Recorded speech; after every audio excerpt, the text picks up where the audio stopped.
So we're here at Anchor, and I ran into these cruising folks by accident, totally by accident. And, you know, one of the neat things is they've got a full complement of dogs for crew aboard these boats. And just maybe we're going to do a little introduction here. And tell me about your boat and your pups. Hi, I'm Brett Coville and my partner David Santamon. We're aboard Saba 2, Jeanneau 49. And we have our dogs Ensign and Bosun with us, and hail out of Bayport Yachting Center in Midland. I'm Tony Santamon. This is my wife Deborah Everett. We have a Hylas 42 called Exit Stage Left, just tied alongside here in the raft. Our two dogs are Barley and Sugar, nice West Highland Terriers, and currently we're more or less transient, but currently hailing out of Dutchman's Cove Marina and Pennetank Machine. Most of our boaters, you know, have dogs and cats on board, you know, maybe one or two, not often two, and, you know, they do a little bit of day cruising and stuff like that, but you guys are out there, you know, kind of longer term cruising. What's it like? How do you manage with pets aboard? Well, we make sure that they have a safe spot on board, so they've got comfortable dog beds, so when we're sailing or heeling that they can be comfortable in a space. They wear their life jackets all the time, right? And they have a safety harness that's actually a shock cord tether inside, so that if they bounce off a wave that doesn't pull on them too hard, so that they can't get hurt. And then when we're at anchor, we have a piece of AstroTurf for them to help them be able to do their job. And otherwise, it's just like being at home. We try and make it as normal as possible for them. And they really don't know any different because they've been doing this since they were pups. Whenever you're traveling, you know, you're actually sailing, the dogs are always in life jackets? Yes. Yeah. And it goes right around them, so that way if you ever needed to grab one of them, because they're always hard to grab, you can pick them up with a handle. So right. If they ever fell overboard or we need to move them quickly, we can do it safely and comfortably. Have you ever had one of the pups fall overboard? Yes. Yes. Usually at dock, though. Yes. So we're able to pick them up at dock, no problem. Yeah, we were out last year and watching a sailboat go in circles, and thought, what are they doing? I couldn't figure out what was going on. Got a little closer, and they were trying to get their little dog back in the boat. Had fallen overboard. Right? They did get it back, but it was a no, just at dock. Yeah, and as far as, did the dogs go off the boat for a swim like when you're at anchor? No, we don't let them do that. Only from shore. Only from shore, right? So it doesn't encourage them. To jump off when they're not supposed to jump off. Right. But they love going for dinghy rides. Okay, now tell me about your pet family on board. Well, we've got the two Westies, and on board, who's not here because of some reason, is Chloe, our calico cat down below, and I think she loves the boat more than anybody. And do you take special cautions and whatnot with your pets? Do they wear life jackets or what? Well, like Brett and Dave, they always have their life jackets on, unless we're at anchor like this. And I find the best life jackets like these guys are the ones with the handles on top. And that's just a godsend, because there's so many times when you're on the rocks or you're going from boat to boat, you can just pick them up, they're light by the handles, and just toss them to where you need to. Or if they fall overboard, which they have. The dogs have, some people passing by have given our two dogs, when they have their life jackets on, nicknames, and they've become known as the Louis Vuitton twins. They're just like handbags. You just pick them up and take them anywhere you want. So I understand that your pups kind of grew up with boating. Do you think it makes a big difference for somebody who has a pet, or do you think a dog can easily adapt to boating lifestyle? I think whether cat or dog, you got to get them on board the boat right away and used to it. If you're on board a boat, it's like a child. You don't want them afraid of the water, and they need to feel comfortable and have their footing. And with these guys, you know, it was right away at 8 weeks and 7 weeks. This one was going down the Oswego River with us as we were bringing the boat. She was 8 weeks old? Yeah. Life jacket fell in the water first time, I think, at 10 weeks old. This one at about the same age.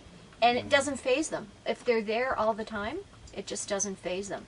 The last thing you need is a dog that's scared or a cat that's scared. Same with our cat. She wanders all over the boat. She has a little life jacket. It's a little bit more difficult with a cat to have a life jacket on, but she's totally comfortable. So I understand your pets are all kind of AstroTurf trained on the boat? Yes. And tell me a little bit about that. So when we came to Georgian Bay, one of the things that we were worried about was what to do with the dogs, because there were a lot of private islands. So we were able to train them to do their business on the bow on the AstroTurf. So it has not been a problem for us. So how did you guys decide on the Jeanneau 49? Well, it was a fairly extensive search trying to find something that would combine a shoal draft with exceedingly good sailing capabilities that would be comfortable to live aboard on an extended period cruising Georgian Bay, but also with the ability of taking it south at some point. What about the Hylas? Kind of like Brett and Dave, we did do a lot of research and it took a long time before we found the boat. I guess we were looking for a boat that had all the right compromises that we thought were important. That is an excellent sailing boat, really well-made boat, and still all the comfort accommodations that you would want to live aboard. I guess one of my underlying criteria, which is I was very tough and rigorous. I always said, once I've sailed around the world once, I want a boat that all I got to do is fill the water tanks and I can go the second time. And I think the construction of the Hylas really fits that build. It's like a floating rock. It just won't stop. Well, their motto is that it's a blue water boat. Well, Hylas's motto is the way around. So you folks are now liveaboards, and you have some long-term plans to, well, even short-term plans, I guess we could say, to get out there cruising with your pets. And tell us a little bit about your plans and where you're going. Well, currently we just, I guess, on the finishing legs of a Great Lakes tour where we left Toronto July 2nd and sailed the boat up through Erie, well, through the Welland Canal, through Erie, up Lake Huron, and then into the North Channel, and now the south end of Georgian Bay. And next year we'll be launching the boat in the spring and kind of retracing our routes, but not stopping in Toronto other than to say hi to a few friends, but actually continuing on down through the Erie Canal, through the Hudson River, and out into the Atlantic, and down eventually to the Bahamas and the Caribbean and that thing. As far as time frames, we don't have any. We're fully retired. We're going, when we get tired, we come home. If we want to leave the boat someplace for 6 months or a year and become landlubbers again for a while, that's what we'll do. So we're just, we're making it up as we go. Guys, I know that your immediate plans, you're going to spend some time cruising on Georgian Bay, and you've been up here for how long? A year and a bit. Yeah. And it's our second boat up here. And we're going to be probably spending another 5 years up here, or maybe longer. We really like it a lot. And then on long term, you may cruise south at some point? Well, that's our plan. Probably in 10 years, once we retire, we will head down south. And those plans haven't all been figured out yet, but that's sort of what our current plan is right now. So you guys have been cruising here now for a while. What's your overall impression of Georgian Bay as a cruising area? I'd say it's one of the best in the world. Combining Georgian Bay with the North Channel, you just can't beat it, especially if you want wilderness cruising. There's always an anchorage you can find where you're going to be the only boat in the anchorage. Or if you want to be social, there's lots of anchorages where you're going to see many other boats. The scenery is great. You can haul out of the small craft route and do a long haul sail if you want to sail. If you want a short little hop, there's probably another anchorage 3 miles from the one you're currently in. So you can have, it's everything you want. What about for you guys? Well, the scenery is beautiful. It's just something I haven't really seen much of in Canada, and you see it from a different perspective being on the boat. So, and every little coves you can go in and anchor and just have a swim, and really within 2 hours of Midland, you're somewhere different.